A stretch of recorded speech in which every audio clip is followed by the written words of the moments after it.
She thought the little girl was just lost. He knew he was the one truly lost. Leah Sanders offered a warm cup of tea to a quiet child in the corner of a cafe, not knowing the man watching was a billionaire hiding from the world or that her kindness would tear down walls he'd spent years building. But when she discovers the truth he kept from her, the real question becomes, will she walk away or save them both? Before we dive into the story, comment below where you're watching from. Enjoy the story, everyone. The cafe was nearly empty, rain pressing against the windows in slow, tired waves. Leah wrapped her threadbare scarf tighter around her neck as she swept crumbs into her palm and dropped them into the plastic bin beside the register. The air smelled like burnt coffee and something sweet that had been overbaked hours ago. She didn't mind. Quiet shifts like this meant fewer orders, fewer chances to mess up, and maybe, if she was lucky, a seat in the corner for 10 minutes before her next job started across town. She didn't notice the little girl at first. Not until she looked up and caught a small figure sitting silently in the far booth, alone. The child had a too-big hoodie pulled over her knees and a worn-out plush raccoon hugged tight to her chest. Her hair was damp and sticking to her cheeks, and her sneakers were soaked through. She couldn't have been more than 6. Maybe 7. Leah glanced toward the entrance. No parent in sight.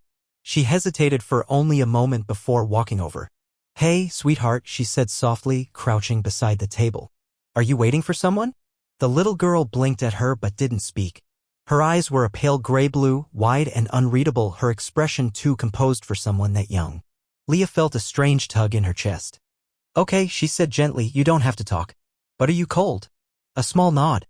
Leah stood, grabbed the extra tea she hadn't had time to drink earlier, and brought it over. "It's not too hot. Just chamomile and honey. No caffeine, I promise." She slid the cup across the table slowly. "You don't have to drink it if you don't want to." The girl looked at it, then at her. Then carefully she took a sip. Leah smiled and sat across from her, just for a minute. "My name's Leah. What's yours?" No answer. But the girl didn't look away. "That's okay. You don't have to tell me." Leah leaned her elbows on the table, lowering her voice as if sharing a secret. "I used to get lost sometimes, too. Not just in the street. In life. It happens." A movement near the door caught her eye. A man stood there, tall, dark-haired, soaked through from the rain. His eyes scanned the room until they landed on the girl. Relief washed over his features, sharp and tired, like a storm finally breaking. Leah rose quickly, stepping back as he crossed the cafe with long, fast strides. "Emmy," he said, breathless, kneeling beside the girl. "I told you not to run off."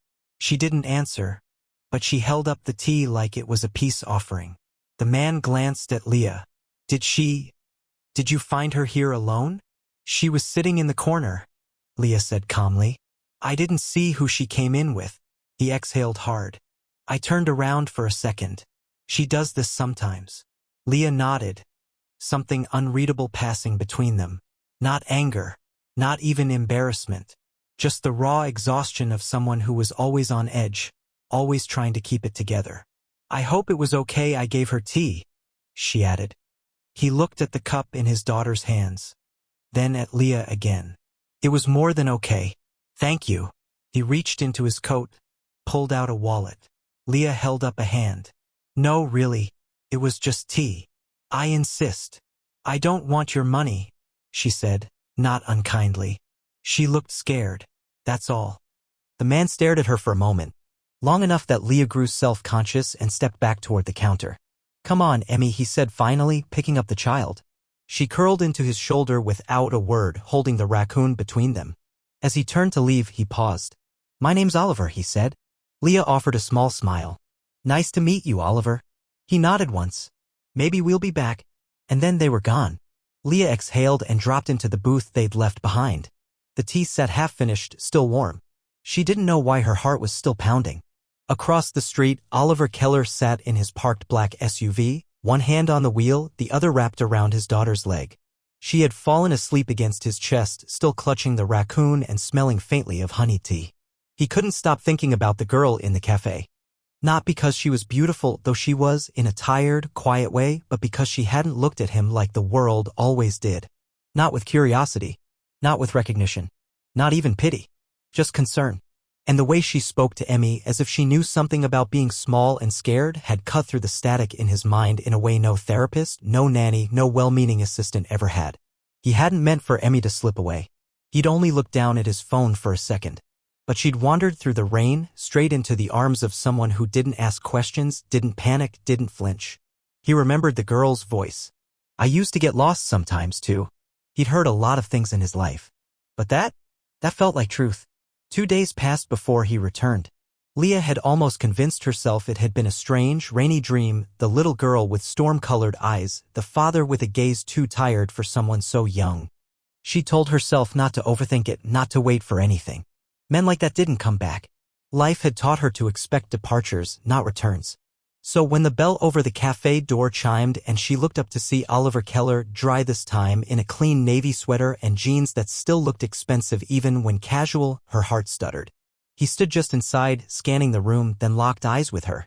Emmy was with him again, holding his hand tightly. He walked over slowly. The child kept pace, half hiding behind his leg. I wasn't sure you worked mornings, he said. Leah wiped her hands on a towel and offered a cautious smile. Depends who's late and who's sick. Today I'm both. Oliver gave a faint laugh. It was small but genuine. I wanted to say thank you, he said. Properly. You already did. He reached into his coat, but not for his wallet. This time it was a folded paper bag. Emmy insisted we bring you this, he said, handing it over. She made cookies. Kind of. I helped. Leah took the bag, surprised. Warmth seeped through the thin paper. Inside, slightly lopsided shortbread stars sat on a napkin. Wow, she said. These look like they were made with real effort and maybe too much flour. That's generous, Oliver said dryly. From behind him, Emmy peeked up. They're magic, she whispered. Leah bent down slightly, eyes soft. I believe it. A moment passed. Then Oliver cleared his throat. We were wondering. Would you want to join us for lunch? Nothing fancy. Just talk. Talk. She asks about you, he said quietly. It's the first thing she's asked for in weeks. Leah hesitated. She was off in 15 minutes. She hadn't eaten. And she could use more than a few words with someone who wasn't a coworker, a manager, or her landlord. I'll bring the tea, she said. They sat at the same booth, but this time with menus and slightly less distance. Emmy picked at a grilled cheese while Leah and Oliver talked, awkwardly at first, then with growing ease. She told him she worked 3 jobs, that she used to draw before her mom got sick, that she moved here for a fresh start and found only bills. He told her he was between things. Vague. Careful. He didn't lie, but he didn't offer the whole truth either. Leah didn't press. Emmy slid her cookie across the table. Try, she said. Leah broke off a corner and bit it. Tastes like magic and half a cup of salt. Oliver choked on his tea and Emmy laughed, a high, unguarded sound that startled them both. It was the first time Leah saw Oliver look truly shaken, not by stress or fatigue, but emotion. His eyes shimmered just for a second before he looked down. She hasn't laughed like that in a long time, he said softly. Leah didn't ask why. She didn't need to. They ate slowly. When the check came, Leah reached for her wallet, but Oliver waved it off. My treat. It's the least I can do. She hesitated, then nodded. Only if I get to pay next time. Next time. You're not the only one who likes grilled cheese, she said. Oliver looked at her carefully. Then it's a deal. After lunch, he walked her back toward the cafe while Emmy skipped ahead, humming quietly. The rain had stopped, but the streets were still wet, the city glinting under pale winter light. I'm not used to this, he said suddenly. To what? To conversations that don't have a purpose. Leah gave a small smile. You don't think kindness is a purpose? He paused, considering it. Maybe it should be, he said. They reached the corner. Leah pulled her coat tighter and glanced back at Emmy, who had stopped to stare at something in a shop window. She's special, Leah said. She's everything, Oliver replied. And something about the way he said it, soft, reverent, like a secret prayer, made Leah ache. See you around? He asked. If you bring more cookies, she said. He smiled, a real one, wide and crooked and unpracticed. Deal. Then he turned and followed his daughter down the street. Leah stood there for a moment, holding the now empty cookie bag, unsure why it felt like she was already missing them. That night, Oliver lay awake with Emmy curled against his side. Her breathing was steady. She'd smiled more that day than she had in weeks.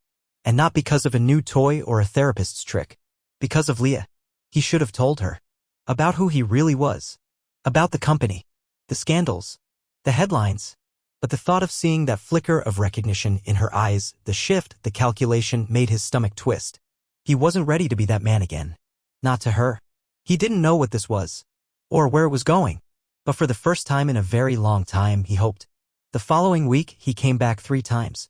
Always with Emmy. Always with an excuse, a forgotten umbrella, a book she left behind, a new flavor of cookie they wanted her opinion on. Leah didn't question it. She looked forward to their visits more than she cared to admit. The shift in her day when he entered felt like exhaling after holding her breath too long. By Friday, it was Oliver who asked if she'd take a walk with them after her shift.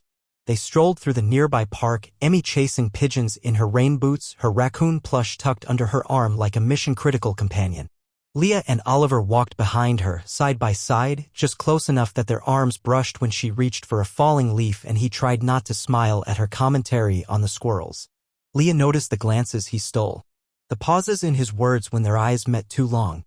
The way he never reached for his phone even when it buzzed in his pocket. "You know," she said as they neared the lake, "you're a terrible liar." Oliver raised an eyebrow. "That so? You're not between jobs." He didn't answer. "You dress too well.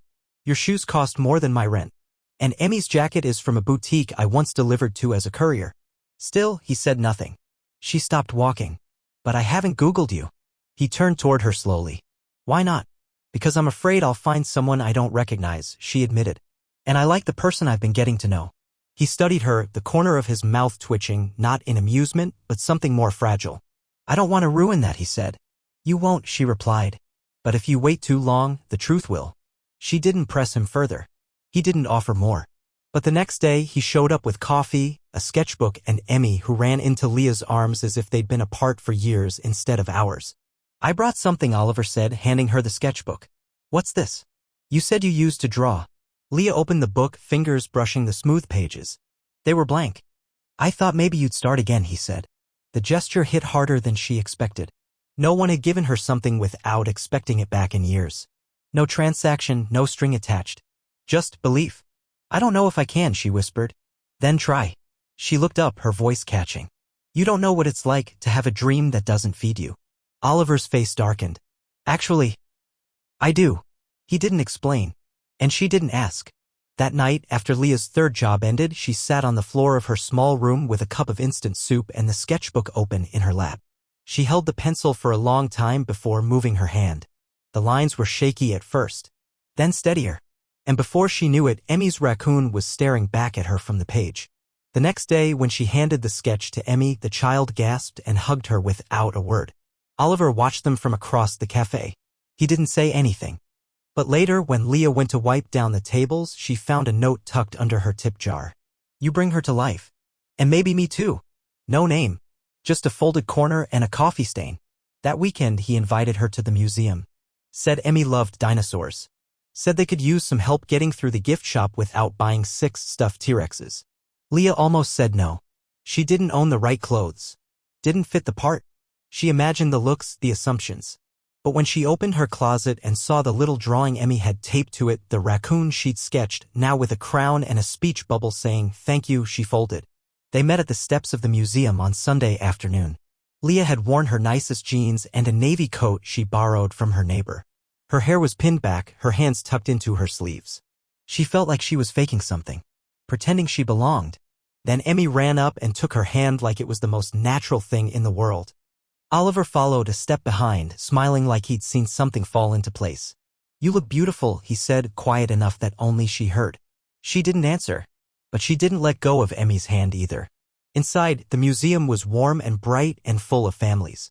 Leah kept glancing at Oliver, watching how he hovered near Emmy but gave her space. How he knelt beside her to explain exhibits. How he let Leah take the lead without stepping in. At the gift shop, Emmy picked out a small glow-in-the-dark constellation projector. "For nighttime," she said. "So I don't forget the stars." Leah almost cried right there. Afterward, Oliver offered to walk her home. She declined, saying she had somewhere to be. He looked disappointed but didn't press. That night, she sat on her bed, projector glowing across her ceiling like a galaxy she could almost touch. And she realized something she wasn't ready to say out loud yet. She missed them when they weren't there. She missed him. Which made what came next even harder. Because the next time she walked into the cafe, 2 men in suits were sitting by the window and they were holding a tablet with a photo of Oliver on the screen. A headline: Keller Tech CEO still missing from public eye, billionaire silent amidst restructuring rumors. And just like that, the truth she tried not to chase was sitting in full color in front of her. Not a widowed dad with kind eyes, but Oliver Keller, billionaire, tech mogul, and professional recluse. And she wasn't sure which hurt more, that he hadn't told her, or that she had already started falling for someone who might never be real. She didn't say anything the next time he walked in. Oliver smiled like always, Emmy waving as she tugged her plush raccoon toward Leah's station. Leah managed a weak smile back, her fingers gripping the rag in her hand too tightly. She knew now. Knew the name. Knew the weight behind it. And now she didn't know how to breathe around him. "Hey," he said, setting Emmy up at a corner table with crayons. "I was hoping you'd be here today." "Why?" she asked, voice sharper than she meant. He blinked. "Because we like seeing you?" Leah nodded, staring at the table. "How many names do you have?" There was a pause. "A long one." "Leah A." "No," she interrupted. "Let's not play coy. Keller Tech, right? Multi-billion-dollar startup, privacy scandals, international relocation rumors. Was that the part you were between?" He exhaled and looked down. "I didn't want it to be about that." "Then you should have said something before it became about this." She gestured around, vaguely, the table, the child, the warmth that had crept in when she wasn't looking. "I wasn't hiding it to lie," he said. "I was hiding it to breathe. And I'm just your safe space? A vacation from your image?" "No," he said sharply. "You're the first person who's seen me without expecting something. You're the only one who made Emmy laugh again." Leah swallowed hard. "And how would I have reacted if I'd known from the start? That's what you were testing, wasn't it?" "It wasn't a test. Wasn't it?" He opened his mouth, then closed it again.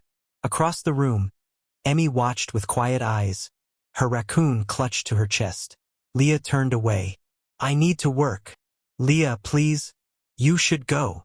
He didn't fight it, just gathered Emmy, gave a small, broken nod, and left. The silence he left behind wasn't peaceful. It was thick and bitter, wrapping around her like cold smoke. That night, she found the sketchbook again, opened it to the raccoon drawing, then tore it out and shoved it in the trash. She didn't cry. Not until morning. Oliver didn't speak to anyone for 2 days. Not his assistant. Not his board. Not his lawyer, who kept calling about press inquiries and leaked sightings. All he saw when he closed his eyes was the look on Leah's face. Not angry, just disappointed. And somehow that was worse. On the third night, Emmy crawled into his bed and whispered, "Did we break it?" He blinked. "What?" Her heart. His throat tightened. "I think maybe I broke it." Emmy was quiet for a moment. Then she asked, "Did you say sorry?" "I tried. Not like tea sorry. Real sorry." He pulled her closer. "What does real sorry sound like?" "Like you mean it, and you don't expect hugs after." The next morning, Leah stepped out of her apartment to find a box on her doorstep. No bow. No note. Inside was the sketch she'd thrown away. Smoothed, pressed, and framed, along with a children's book. Blank pages, bound in soft linen, with the title handwritten in simple block letters. "Things That Still Shine." She stared at it for a long time, then closed the box, then reopened it again. The next time Oliver came into the cafe, he didn't bring Emmy. He came alone, looking more tired than ever, like he hadn't slept. His clothes were plain, his hair messy. He looked like a man who had stopped trying to control anything except this moment. "Just hear me," he said before she could speak. "I wasn't trying to deceive you. I just wanted one thing in my life that wasn't fake." "You should have told me," she said quietly. "I was afraid you'd stop looking at me the way you did." "I did." He nodded. "But then I remembered something," she added. "What?" "The first day I met you, you didn't offer me money. You didn't talk about who you were. You watched your daughter like you didn't know how to reach her. Like you were the one who was lost." "I was." "I don't care about your money, Oliver." "I know. I care that you didn't trust me enough to tell me." "I do now," he said. "If that means anything." She studied him for a long time, then asked, "Why me?" He hesitated, then answered, "Because when you looked at her, you didn't try to fix her. And when you looked at me, you didn't flinch." Leah felt the walls she'd built around herself creak. Not collapse. Not yet, but shift. "I'm still mad," she said. "You're allowed. And I still don't know if I belong in your world." "I don't belong in mine either," he said. She gave a faint, bitter laugh. "That's not comforting. But it's honest." They stood there, the space between them small but full of all the things unsaid. Finally, Leah whispered, "If we do this, there's no more hiding. No more. No more secrets. Nothing but stars, he said, nodding toward the book he'd left her. She looked down. And for the first time in days, she didn't feel hollow. Just afraid. And a little bit brave.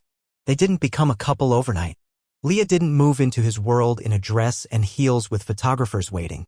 And Oliver didn't sweep her into some polished fantasy with candlelit dinners and promises. It started smaller.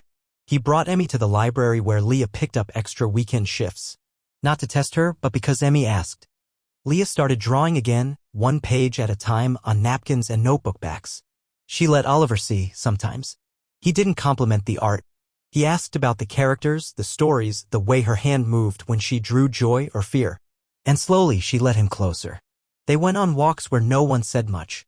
Dinners where Emmy interrupted everything with questions like, why do raccoons have hands, and if I got sick, would Leah be allowed to tuck me in? Oliver watched Leah freeze at that one. Then smile. You'd have to ask your dad, she'd said gently. They didn't say the word family. Not yet. But it hung in the air anyway. One evening, after Emmy fell asleep on the couch with marker on her face and glitter in her hair, Leah stood at Oliver's kitchen sink washing mugs and said, I don't know how to be part of something that lasts. Oliver dried the mugs slowly, eyes on her hands. Neither do I. So what do we do? He placed the towel down. We show up anyway. He didn't reach for her. She did. Just took his hand, held it there, and let herself lean into the silence. Weeks turned into months. Leah began illustrating a children's book, not one someone else wrote, but her own. Oliver helped self-publish it under her name. Emmy drew the cover with crooked stars. The first review came from a teacher who said, my quietest student smiled when I read this aloud. Leah cried quietly in the hallway and didn't explain why. Oliver didn't ask. Just handed her tea. One Sunday morning, Emmy padded into the kitchen in socks and a sleep shirt, stood in front of them, and asked, can Leah stay forever now? They froze. Leah knelt. Forever is a big word, baby. But it feels like home, Emmy whispered. Oliver crouched beside her. Then we'll build one. Together. As long as you both want it. They didn't get married in a cathedral or a vineyard. They didn't call the press. They didn't wear rings made of platinum or say vows that rhymed. They exchanged promises in the park, Emmy standing between them, holding both their hands, declaring loudly, you may hug the bride and the dad now. And they did. They hugged like it meant something real. Because it did. Later, they burned pancakes in the kitchen and ate them anyway. Leah still wore the same slippers. Oliver still burned toast. Emmy declared glitter a food group. They had hard days. Days when Leah shut down.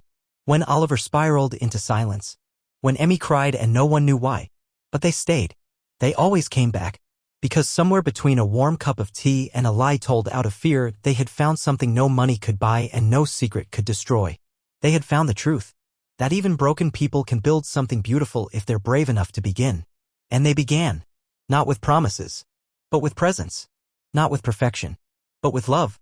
Exactly like this.